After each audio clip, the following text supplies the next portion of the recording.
Hello, hello, hello. Welcome to the Dynasty Tailgate Podcast, part of the Semi Pro Fantasy Sports Podcast Network. I'm Billy Mansell, here for the Dynasty Tailgate. We are going to talk running backs today. Got a few things I want to clear up before that. NIL has officially taken over college sports. Kind of been a fun week on the recruiting trail. I've been following every recruit very closely. This Travis Hunter situation is very, very fascinating.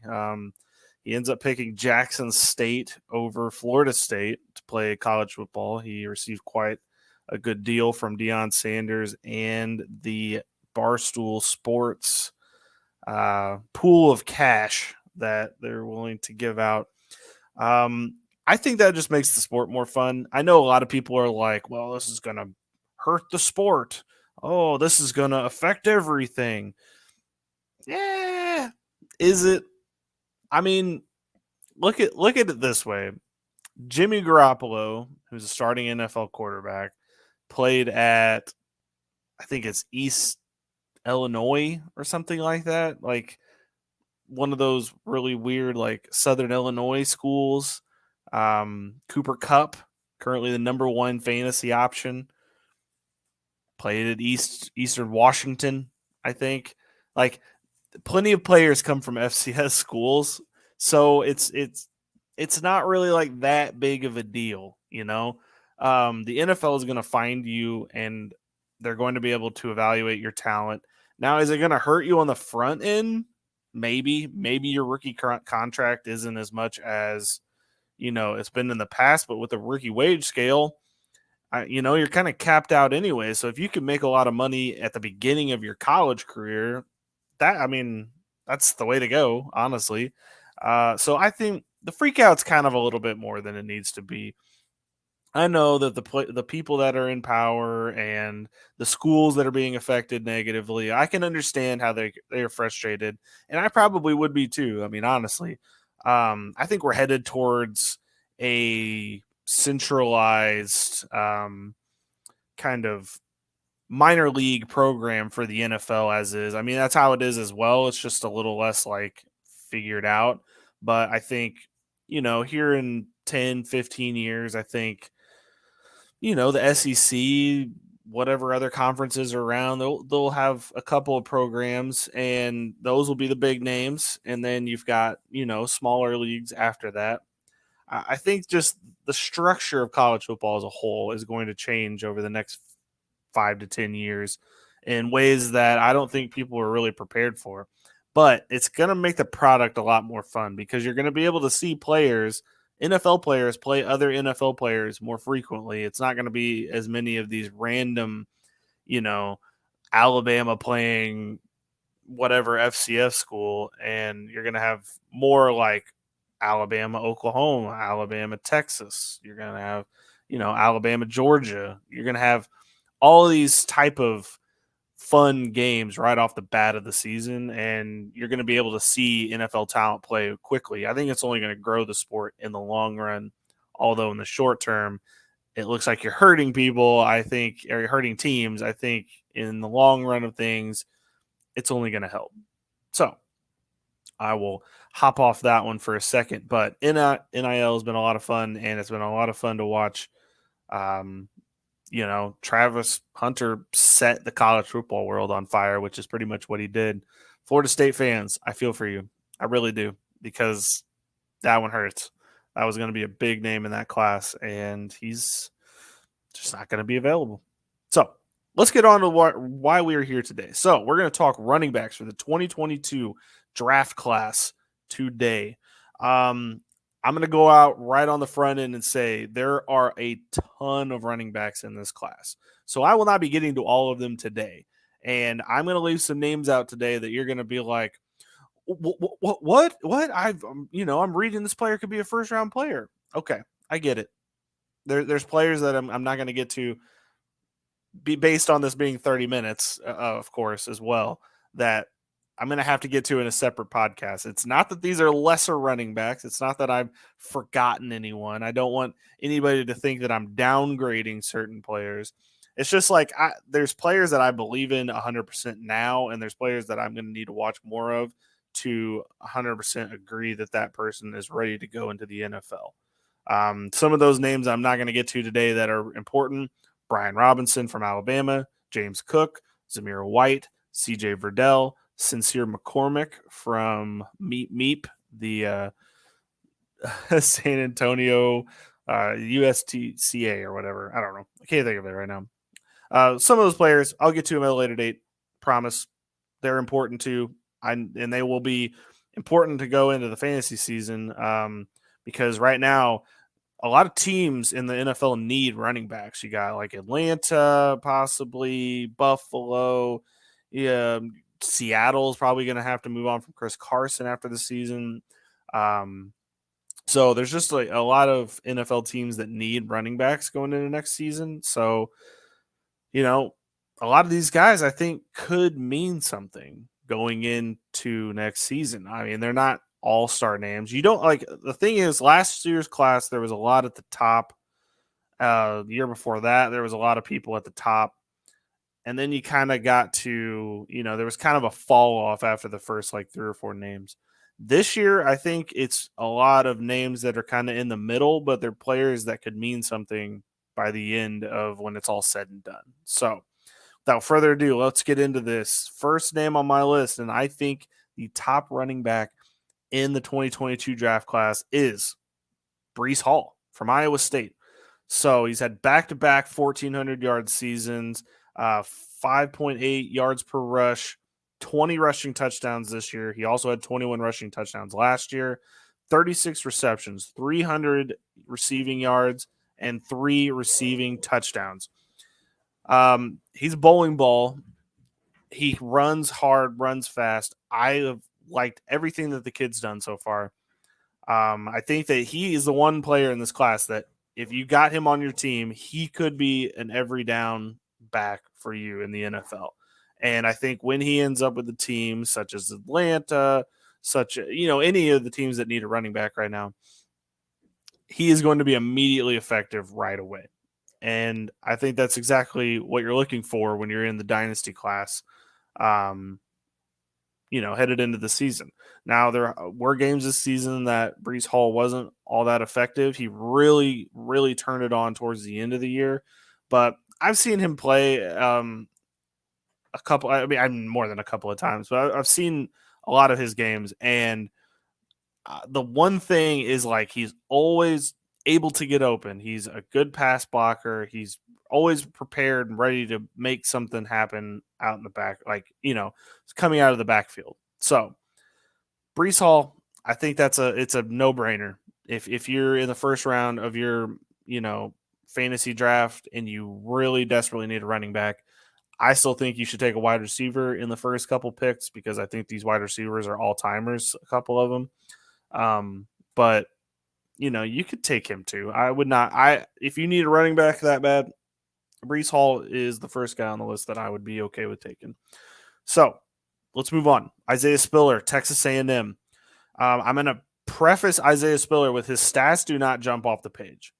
And that's simply because he has another running back in his backfield that is also good. Devin Achane is going to be a top running back in next year's class, but Isaiah Spiller and him had to split time. So a lot of people viewed him as like losing the job to Achane, but I don't think it was that way. I think it was more like when Georgia had Sony Michel and Nick Chubb. It's more of that like 1-2 punch. It's not that one player is better than the other. It's just that both players are effective. We need both players available at certain times. So Isaiah Spiller, 5.6 yards per rush, 1,011 rushing yards, 6 rushing touchdowns, 25 receptions, 189 yards, and 1 receiving touchdown. Like I said, the numbers don't jump off the page. I won't try to sugarcoat that. And in a lot of the Texas A&M games that you may have watched, or even if you go back and watch film, Devin Achane will be the one that you look at and you're like, wow, that kid's going to be something someday. And you might forget about Isaiah Spiller, but Isaiah Spiller is a really intense power runner. And I think that that's kind of, I think that that is what is his biggest thing. So I think when he gets to the next level, it's more going to be like, well, why wasn't he used as much in college if he is this good at playing football, you know? And so I just think the freak out may have gone too far on Isaiah Spiller and the split workload. For example, Sony Michel in that last year at Georgia when he was splitting time with Nick Chubb, they both had like 1,200 yards each, which on their own it wasn't all that spectacular, but apart, they've both okay. So Sony Michel's kind of been a little bit of a bust in the NFL, but he's still been a good active player. So I think that he can definitely do what you need him to do, and I still think Isaiah Spiller's number 2. It's been kind of, like I said, it's been kind of controversial because of the next name on this list, which we'll get to right now. Kenneth Walker from Michigan State has been probably the best running back in college football this year. He was number 2 in terms of rushing yards. He almost edged out the top spot for that. He had it for most of the year, but he ended up losing it right at the end. So Kenneth Walker, 6.2 yards per rush, 1,600 yards rushing, 18 rushing touchdowns, 13 receptions, 89 yards receiving, and 1 receiving touchdown. So I mentioned the receiving, which wasn't all that spectacular. But here's the thing, and we've noticed this the last couple of years. A lot of receivers that come, or receivers, a lot of running backs that come out of college that weren't really high used receivers in college. It doesn't mean they don't have the skill. It doesn't mean they can't develop the skill. Najee Harris, for example, was not known as a huge receiving back coming out of Alabama last year. And it's just because they didn't need that from him. They didn't need that from him. He didn't need to be a receiving back. But Pittsburgh has found, that he can be that. They've used him quite a bit on checkdowns, and he's looked like a very competent receiving back. And I think that's kind of what we might see here from Kenneth Walker. I think there's nothing really you need to worry about in terms of him using his hands. And as far as running, he's been the best running back in this class as far as running. I mean, what he did against Michigan, for example, was nothing short of amazing. I mean, he was incredible. And there's been a lot of games this season that you just watch him and he just pops off the page. His breakaway speed, his ability to break tackles, it's just, he is the real deal. And I think if you got him up at like I said, Breece Hall, Isaiah Spiller, Kenneth Walker, all are guys that you could take maybe in the first round of your fantasy draft, dynasty draft, that you would end up feeling good about because they are going to get immediate 3-down work. I will admit, Isaiah Spiller, I think it kind of depends on where he ends up, because I personally think he might end up somewhere where he might have, a little bit of competition in the backfield and maybe doesn't get all the full amount of touches right away. But Breece Hall and Kenneth Walker, I think you are going to get those touches right away, and I think that they will be considered the lead back in whatever backfield they go into, because they're going to end up Breece Hall and Kenneth Walker. We're literally talking like Buffalo, we're talking Atlanta, we're talking these places that need Arizona possibly if they don't sign back James Conner. One of these teams, they're going to need them right away, and they're going to be available. So we'll move on to Zach Charbonnet out of UCLA. He has had the ultimate up and down season for me. There was a lot of good stuff at the beginning of the season. Towards the end, not as much, but he was good still. 5.6 yards per rush, 1,100 yards rushing, 13 rushing touchdowns, 24 receptions, 197 yards, and 0 receiving touchdowns. So the receiving game could use some work. And here's the thing. He played for Chip Kelly, who's the coach at UCLA. And any fan of the Eagles knows Chip Kelly and receiving backs are oil and water. They're not always used appropriately. And they did also have a running quarterback in Dorian Thompson Robinson. So it's not that maybe Zach Charbonnet was the problem. It may have been just the fact that of what offense he was in being the problem. So I think for him, it's going to be more what he does at the combine to see exactly what we're looking at here.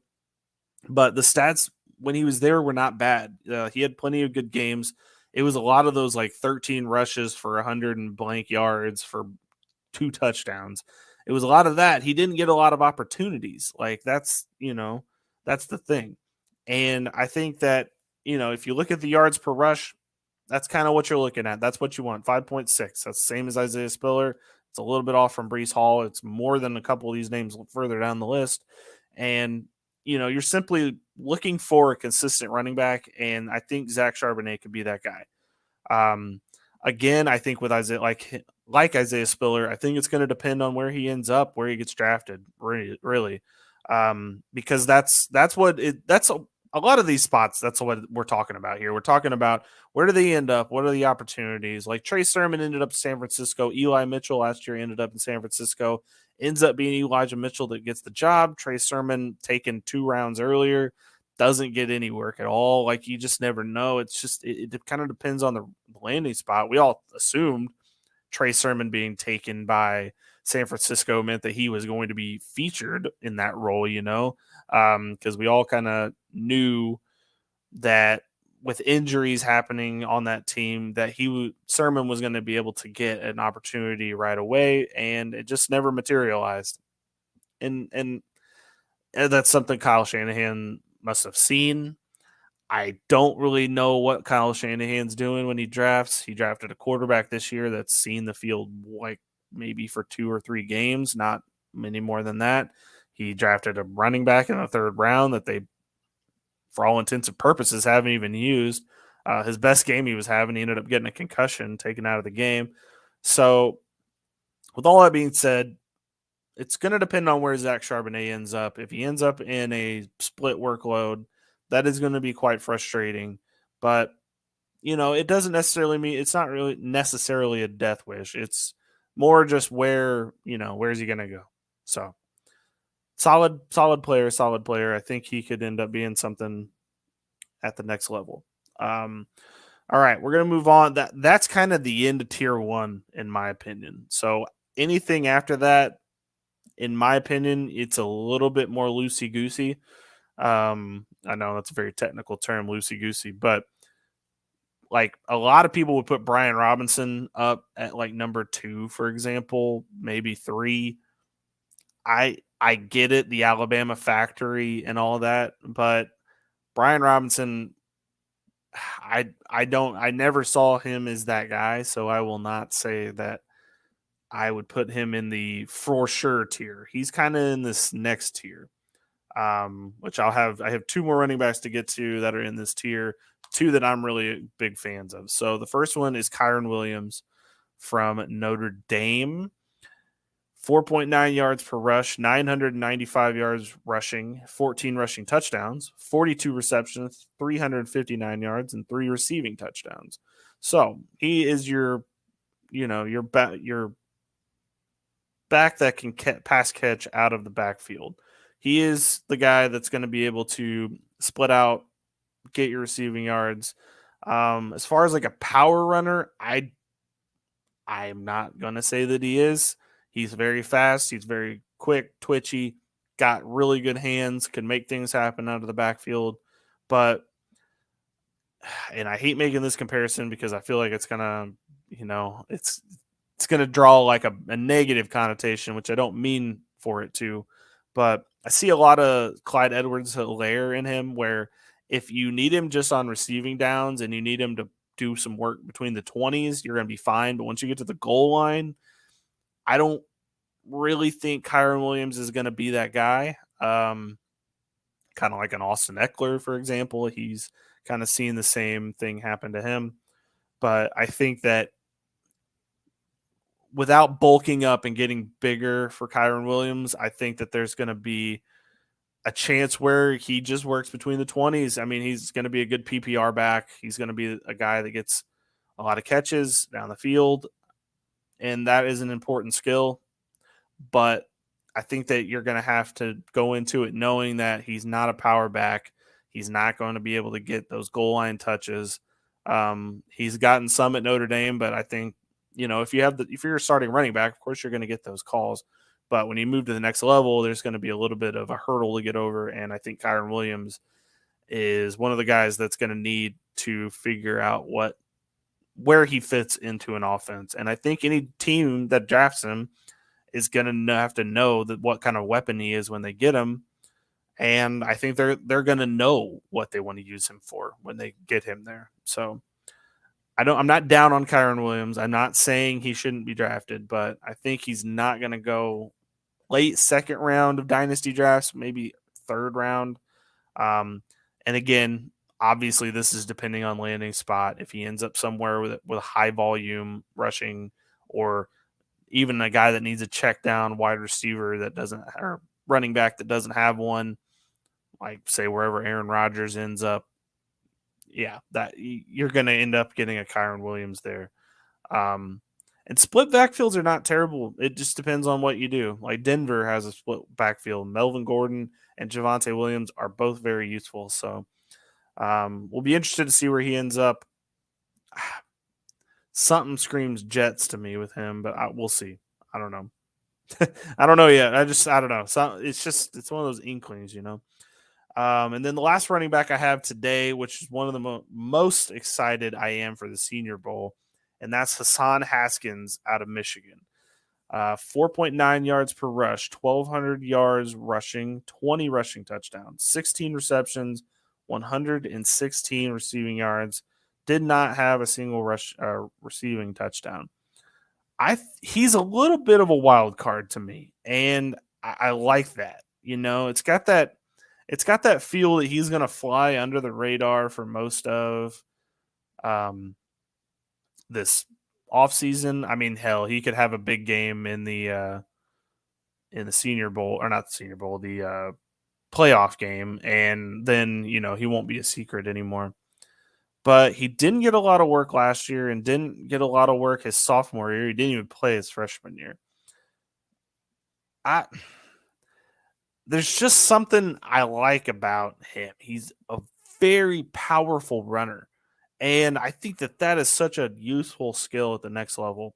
These power runners, you need them in the game because, if you pound the line enough, you're going to eventually break through. You're eventually going to break the big one, and you're eventually going to be able to get some yards down the field. And I think that Hassan Haskins has all of the traits available to do that.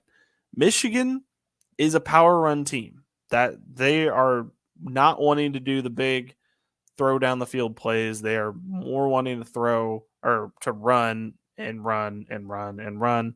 And I think that if Michigan is successful in the bowl game, it'll be because of their power run.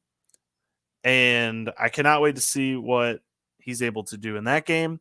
But as far as at the next level, I think he's going to fly under the radar the entire draft process. And then he's going to end up somewhere on maybe even day 3. But here's the thing, Michael Carter went on day 3 to the Jets. And I think Hassan Haskins might have a similar path ahead of him. I think that he's going to pop in the Senior Bowl.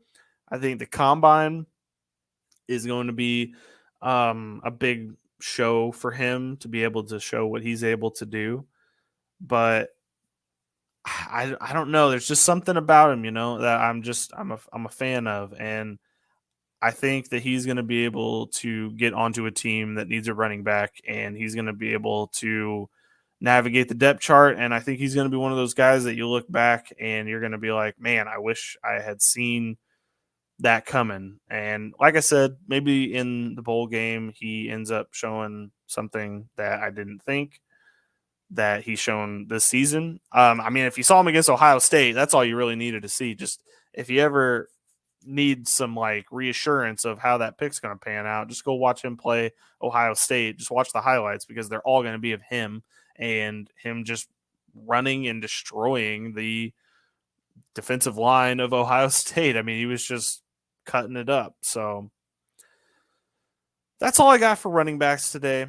Kind of, in this episode a little early. I just really want to save the part 2 for running backs to fully be able to invest my time. We got like James Cook, who's Dalvin Cook's brother, which is very interesting. And you will have him at the, in the next pool of players. Zamir White, who is with him in the backfield in Georgia. You got Sincere McCormick, which I really think could be an interesting running back. He was heavily used in that offense and was, kind of cool to see him work. And there's some other running backs we'll get into as well. Dameon Pierce from the Gators, Letty Brown, the couple of OU running backs that are, Eric Gray and Kennedy Brooks, Zonovan Knight for North Carolina State. There's a lot in this next pool of running backs. I won't have as much to say on them because I don't think that they're going to be exactly high rated guys. I will talk a lot about like Brian Robinson, for example. And then I will talk about CJ Verdell as well, who broke his leg.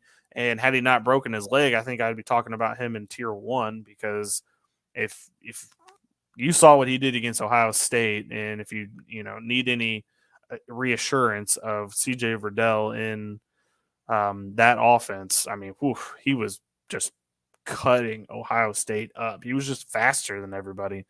And receiving backs, just running backs in general, have been Ohio State's kryptonite, and CJ Verdell was a large part in watching their demise in that game. A lot of people wondered what happened to Oregon after that, after that game, pretty much because the rest of the season they were kind of mid, and CJ Verdell not being there was a huge part of that offense that wasn't available because the quarterback wasn't exactly good, and Travis Dye, the back that took over for him, is good and will be available next year in drafts, but Travis Dye was not able to replicate exactly everything CJ Verdell could do. So got a lot of running backs left. The next batch of running backs, we're going to present pros and cons, next pros and cons, but we'll get to those running backs at a later date. So next week we are going to be talking wide receivers. This is a God level wide receiver class. And I don't think I will run out of names to talk about for the next 10 episodes if you stick around for that long, of how many wide receivers not only A could be taken in this class, but B just like even like effective ones. I think there's at least 4 or 5 wide receivers that are going to hit immediately. Drake London, Garrett Wilson. I don't think Chris Olave, but I cannot wait to have the Chris Olave conversation. It'll be fun for sure. But Jamison Williams, it's a really awesome wide receiver class, and I cannot wait to get into that next week. So that's all I got for you today. Thank you so much for tuning in. Please follow at Offensive Points. Follow at me at Hombre Vendor on Twitter. Come talk. Come shoot the shit. I'm ready for it. I dropped a grenade on Twitter last, 2 days ago. Is Treylon Burks the next Laquan Treadwell? And people were not excited about that comparison. And I can understand why, because Laquan Treadwell's been considered a bust, even though I don't think it's necessarily been all his fault. But pretty fun in the meantime. I don't think Treylon Burks is Laquan Treadwell. I think that Treylon Burks is bigger, slightly bigger, slightly faster, but he is more competent at football. Laquan Treadwell also got hurt in college, and I think that affected him going in, but we'll get to that next week. Got plenty to talk about wide receivers next week. So this is Hombre Vendor signing off. Have a good rest of your week. Bowl game season is upon us. Go watch some bowl games. It's going to be a lot of fun up until the national title. So I will talk to you all next week. Bye.